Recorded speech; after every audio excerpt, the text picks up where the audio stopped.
So I need you to look up here.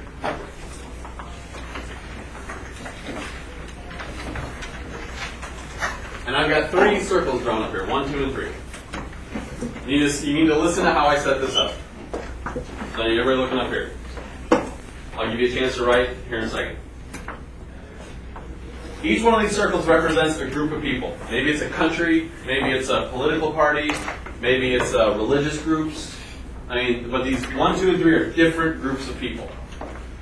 Okay, 2 and 3 agree with each other. Like 2's beliefs are very similar to 3's beliefs. Thank you.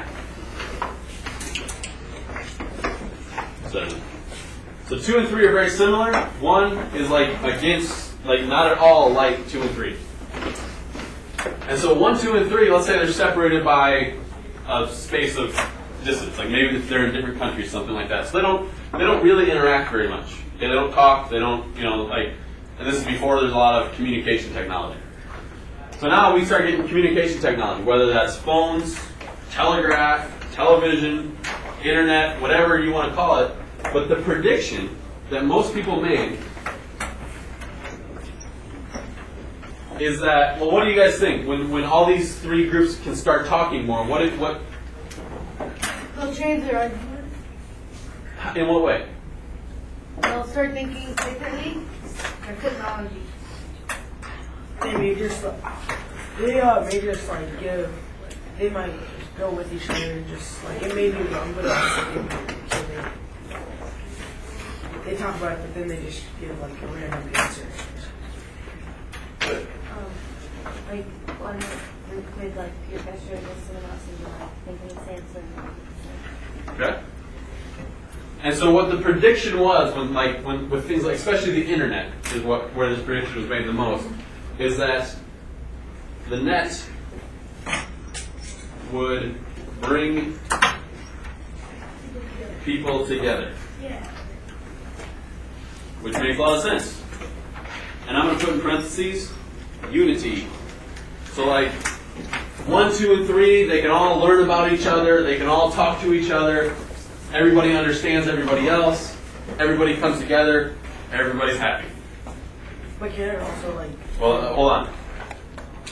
Unfortunately, something else actually happens in communication technology. What do you think might happen?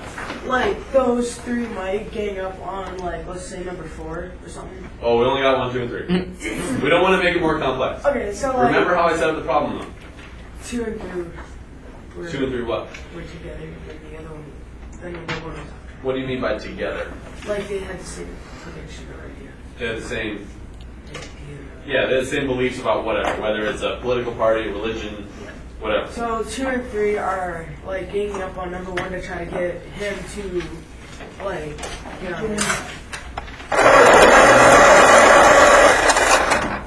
to have the same idea.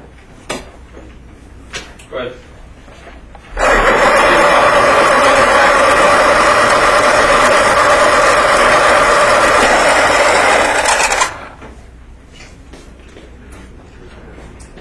People could start getting like mad at other countries and then start like another war.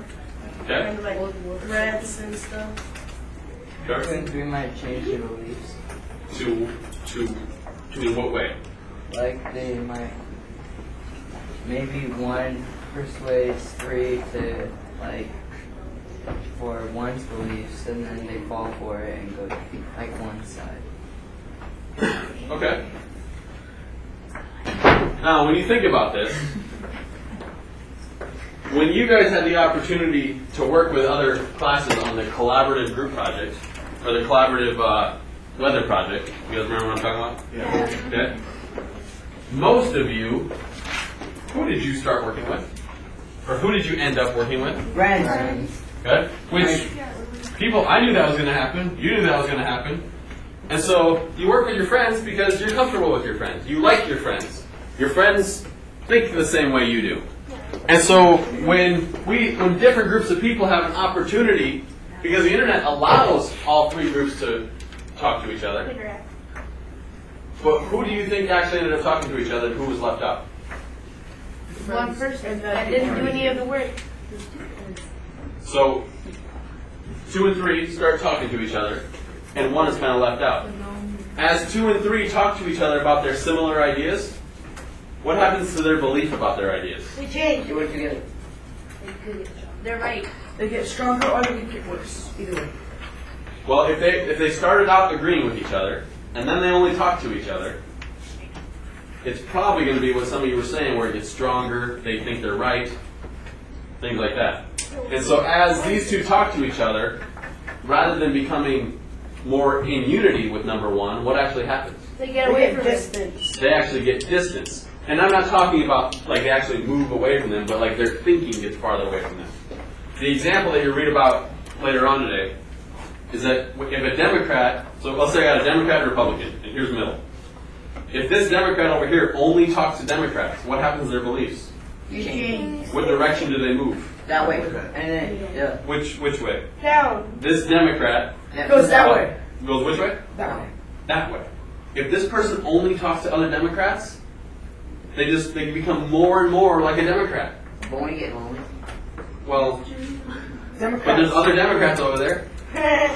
And so if this person would talk to Democrats and Republicans, it's not that they switch and become a Republican, but they understand the other side, so they get closer. Are they like open-minded? And so yeah, it's about open-minded. So when you think about the internet and the situation that I just described, does communication technology like the internet make us more open-minded or more narrow-minded? Narrow. Interesting. It is interesting. And so what I want to put in our notes. But also if you Go ahead. but if you use it in the right way to like get other people involved, could that also be like Now, Colin, I'm glad you said that because there is choices that we have to make. And so what's ended up happening with the internet is we are actually becoming more divided. Our society is becoming more divided. Our subgroups, like our Democrats and Republicans, are becoming farther apart from each other.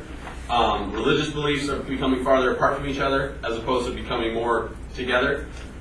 And so that's actually one of the reasons that I want to talk about these kind of technology issues is because people, you all chose to work with your friends.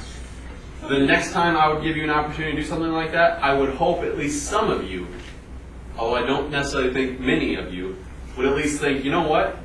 There are some benefits to working with people who aren't just like me. Smarter people. Well, it's different ideas, smarter people, what else? What else is the benefit to working with people who No aren't? idea. Make new friends. Okay, No. you never mind. Denver? Wouldn't you see like how other people think and you wouldn't be so care about the only ideas that you have? You may learn something new. Okay, Victor? No idea. Okay. And so what I want to put up here in our notes is that technology promotes some goals over others. And so the examples I would put is that it promotes narrow-minded over open-minded, and it promotes division